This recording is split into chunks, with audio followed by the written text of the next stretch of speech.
Starting with our continued focus on hope for home buyers that are stuck in project delays, the draft agreement sale rules approved by the Ministry of Housing and Urban Poverty Alleviation and Minister Venkaiah Naidu gives more teeth to the real estate bill. Now, I must remind our viewers that this particular draft has come out for all union territories who will not form their own rules.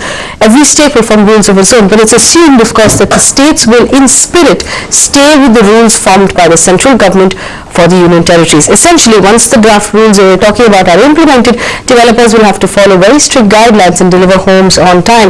Now, this agreement, up till now, at least the state of Maharashtra has had an agreement set down by MOFA, the Maharashtra Flat Ownership Act. This is the new agreement that will possibly take its place. The most interesting thing about this agreement, of course, is the fact that buyers can stop paying their installments if a developer delays construction. Take a look. The home buyer has won. The government has acted on project delays. On the 1st of August, the Housing Ministry put out a draft agreement for sale.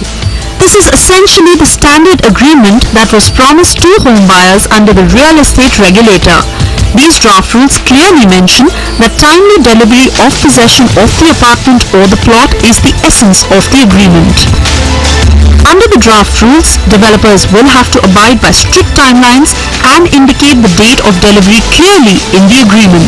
If the promoter or the developer doesn't meet deadlines as laid down in the agreement, the draft proposes the buyer can stop payment. While now the onus is on the developer to deliver on time, the proposed draft rules also mandates allottees to ensure timely payments on their part. The new set of rules also sets clear guidelines for ownership. As per the proposed rules, the buyer can claim ownership of an apartment within 3 months after receiving the OC or occupancy certificate. Further, what comes as a big relief for home buyers is that the promoter now cannot make any additions or alterations in the sanctioned plans. Home buyers across India welcome the move to bring more transparency in the real estate sector, but there is a catch.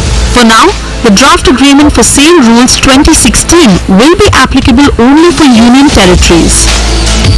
The draft is yet to be finalized though. Home buyers can access it on the Housing Ministry website and send in their suggestions and objections. These model rules can now be adopted by the different states across India. There is still no word from the centre on how soon these draft rules will be implemented in the union territories. Several industry experts hail these rules as the beginning of the end of project delays. Bureau Report, Magic Bricks Now. Well, we do know, of course, that the entire concept of the real estate regulator and the bill was brought in because of the problems of delays that are plaguing our market right now in terms of deliveries that have not happened, people waiting 6, 8, sometimes 10 years for their homes to get delayed. Uday Ravekar, Vice President, Consumer Court Bar Association, joins me in the studio. So does Ramesh Prabhu, who is an expert really in in laws that revolve around housing societies. Ramesh Prabhu, I want to ask you this. We have the MOFA document that's available to us in Maharashtra since the 1960s. Just this one point, which we've heard a lot of buyers complain about, that the developer has stopped construction completely, but if you delay a payment on your end, you are charged a hefty fine or a hefty interest. This document actually allows a buyer to stop payment. Correct. That's a massive win for a buyer, isn't it? Yeah, absolutely, it is a very good thing, because otherwise when the project does not take off, normally there is a tendency for the people to stop, and then the builders would charge 21%, 24% interest, and then when they actually complete the project and at the time of handing over the possession, they would demand a lot of things. Now, the best thing is that we have been allowed to stop the payment because there is an escrow account which gets the money transferred, and therefore that is one good thing. And the rate of interest also has been in the rules we have seen, that is 2% above the State Bank of India rate, which means again things are getting crystallized, more transparency is available, so both the developers as well as the consumers, they are aware as to what will be the end penalty if at all they delay the payment. Alright, so obviously yes, Uday Ravekar. I don't completely agree, because then the MOFA is not properly read. In the MOFA also, this is a good and welcome move, definitely crystallizing clarity But as far as MOFA is concerned, the developer was to give a demand letter with a completion certificate of architect or site supervisor, and then only as per Schedule 5 you were to pay. Otherwise, you were otherwise also not to pay. So there also was a provision. On the contrary, it was more stringent. Here it is said that you stop payment, but then there will be again disputes whether the completion of the project is done or not. There is a crystallizing provision saying that it will come in suggestions now that what should be the way of demand letter, whether it should have certificate of architect or supervisor, which is there in MOFA already.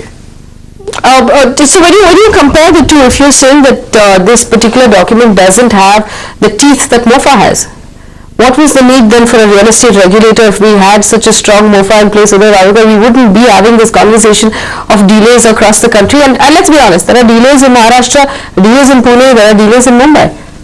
Delays are everywhere, but then the question was where was the implementation of MOFA? Was there an implementing authority? Today you have a RERA authority coming in to implement RERA. Secondly, all over India, if you see, in northern part of India there was nothing. It is the agreement which was the gospel truth, and there were no implementing or controlling rules. Now the uniformity is coming in. More of the MOFA sections are taken over in RERA.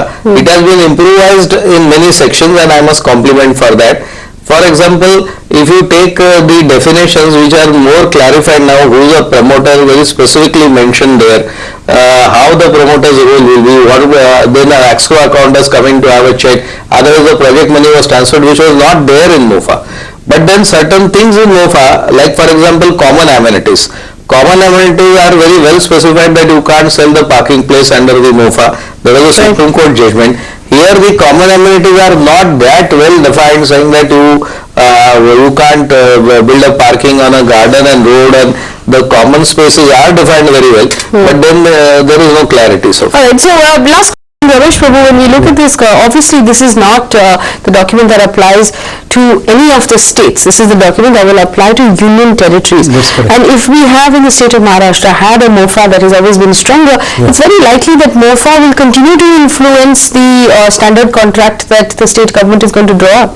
100%, that's correct. This is actually taken for the union territories, and more and above, all the provisions which have been given in the act that has been captured in this agreement, which is again a welcome move, and definitely whatever is the plus points of MOFA related to formation of the society or related to the conveyance, and all this which applies to the local act, which means MOFA will continue, all those provisions will be incorporated in this agreement, which will be definitely brought by the state government, and accordingly this agreement which will be done by Maharashtra will be much improvised, because the activity that is done in Maharashtra is much beyond, and we are always in the pioneer state, which means even if you see Regulation Act 2012 was the first Maharashtra government which came out, but only at the time of implementation that central law has come, and that was taken back. Otherwise, I think Maharashtra government will do a better agreement, and it will be definitely protecting the consumers. All right, just to point out the few big things that have come out of this particular document, which means that these are things that will hold across all of our states. First of all, that carpet area. Very clearly, very specifically written in the document that homes can only be sold on carpet area. Carpet area has to be very clearly announced and very clearly declared in that. That I think is a huge buy for us. The fact that we're talking about saleable, we're talking about fungible, something or the other. There's a constant attempt there to confuse the buyer. If we all simply boil it down to carpet area, it becomes easier to deal with. The fact that it's very clear that the interest paid and taken on both ends are the same.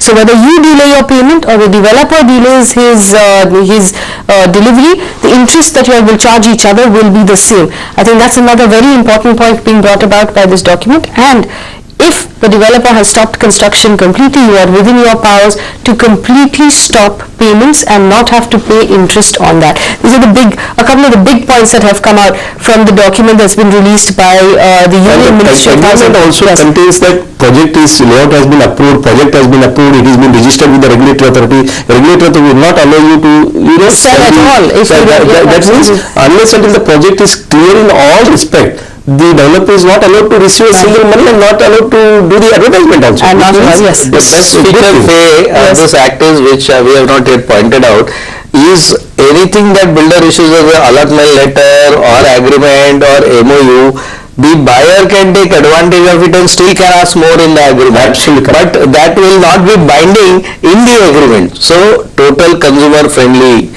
approach, where you can take the advantage, but the liabilities will not be on you. As So far as I want to point out to buyers here that while the government has gone out of their way to create a system that will be more buyer friendly, it's still up to you really to do your homework, to make sure that before you buy a home, once the regulator comes in, that you're buying from a developer who's responsible, you're buying from a developer with a good track record, who is registered on the real estate regulator's website, who has a track record not just to deliver quality but to deliver it on time, and he has a good track record for customer service. Someone who treats their customer with respect, and someone who treats their customer with the kind of care that we expect to be treated with as customers. That responsibility lies with you as a customer. If you make a bad decision, there's very little that either the regulator or the courts can do in your favor after that. You're just going to have to go down that whole process of fighting a legal battle.